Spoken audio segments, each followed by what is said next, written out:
Ryan, ano yung pinakasentro ngayon ng joint military exercise ng AFP?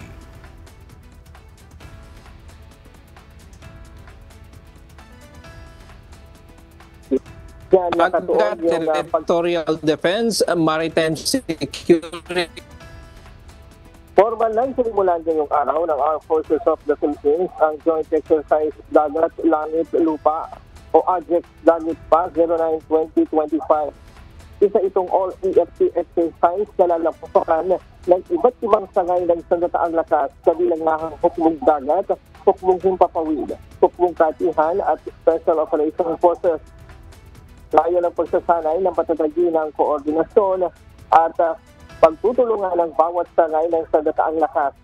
Paunlarin ang kanilang mga taktika at pamamaraan sa pagsasagawa ng misyon sa himpapawid, karagatan at sa lupa.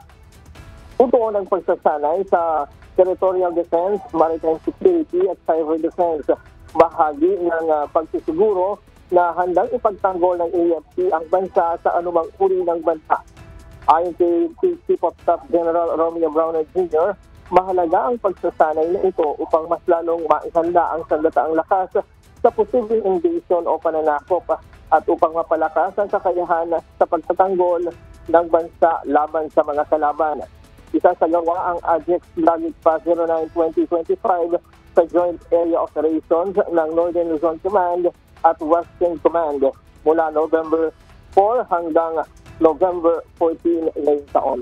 Sa latest na dito sa Camp Aguinaldo sa Quezon City. Balik sa'yo, Aga. Maraming salamat, Ryan Lacanlale.